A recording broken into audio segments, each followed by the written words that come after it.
Right, we are back with another chapter of One Punch Man, and this one is a little short for a One Punch Man chapter, but it does show the full-scale battle between Sonic and Flashy Flash, continuing on from when they met in the last chapter at the rubbish pile. And if you need reminding of what happened in the last chapter, go have a look at my previous in-depth analysis video on chapter 196, where we saw hints of Saitama and Blast actually teaming up.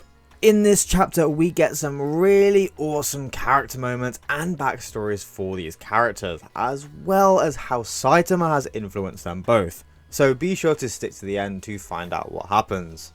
Anyway, as always, please like and subscribe, it really helps the small channel grow. I really appreciate all of your support.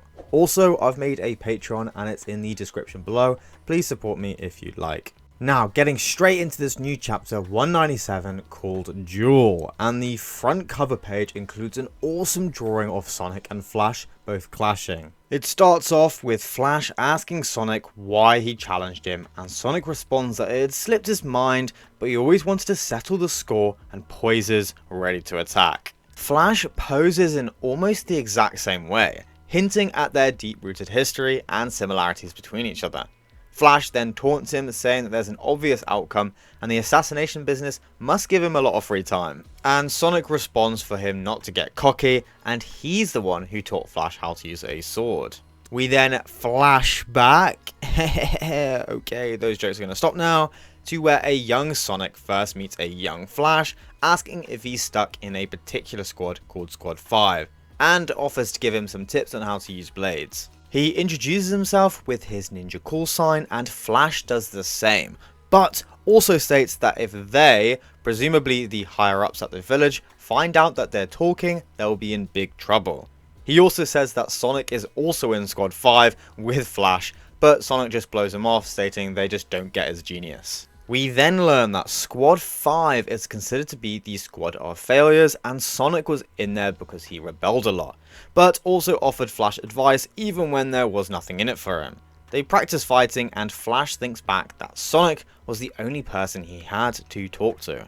As they become friends, we learn that a day in the ninja village would last 72 hours with only 6 for sleeping. The food was bland as well, as the outside world completely blocked off. They spent every day becoming living weapons, training just to kill people, and weren't allowed to display any type of emotions. Those with dead emotions were considered top performers, which is an ironic rule as we see Sonic and Flash train together and seemingly enjoy each other's company. The scene then switches back to the present day as Flash and Sonic clash, trading blows together and exploding apart with a ton of force. Sonic throws projectiles at Flash and suddenly rushes forward, darting behind him and throwing more to trap Flash in a pincer.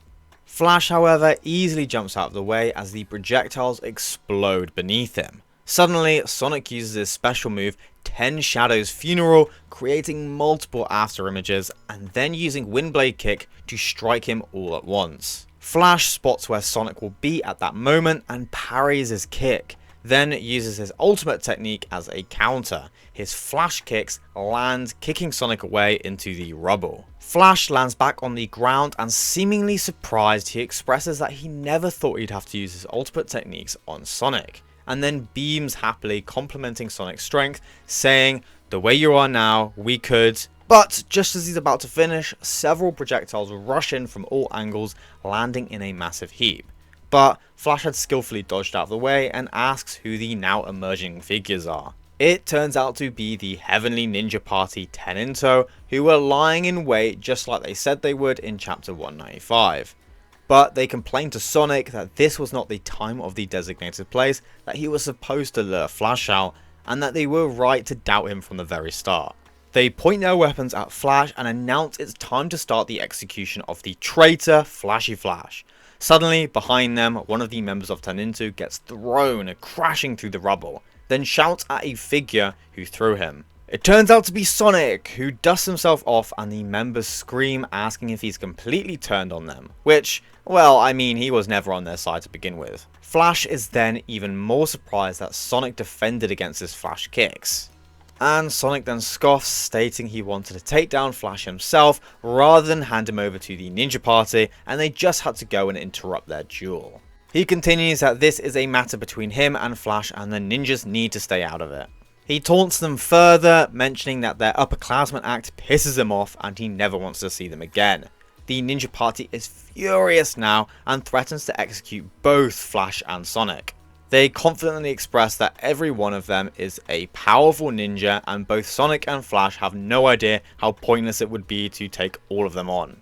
Sonic then stares at them sinisterly, and his constant competitiveness with Saitama has influenced the way he thinks about enemies under him. They're all so tiny, smaller than grains of sand compared to Saitama and Sonic's goal of defeating him. And we get this amazing shot of Saitama absolutely engulfing the ninjas, showing you just how far Sonic's goal is compared to the strength of the enemies in front of him.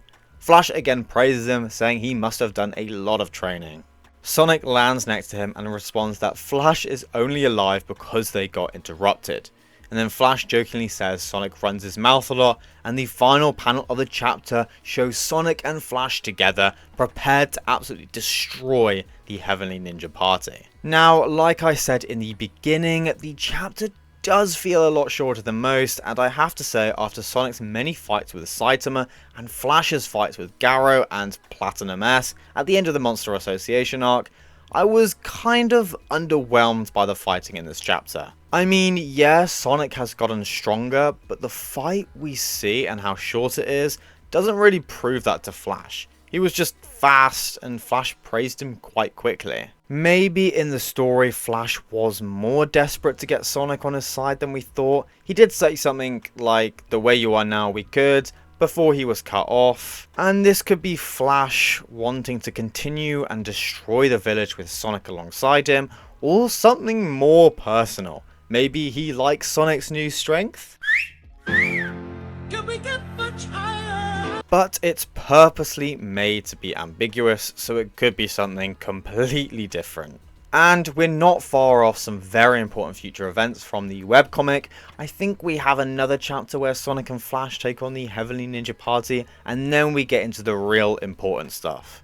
And I'm really excited to see how Blast and Saitama work together. I want to see them team up or have a nice conversation with each other, and I think it'll add so much to this arc before he eventually disappears again. But it's coming to the end of this video, and I just wanted to say thank you so much for watching. I'm really happy you stopped by to watch this video. My channel is steadily growing, and I'm amazed at the support I'm getting, and I also have a Patreon now, so feel free to support me however you like. The link will be in the description, and I will shout out names at the end of each video. Thank you again, please like and subscribe, it really helps me out, and I'll see you all in the next video. Okay, see ya!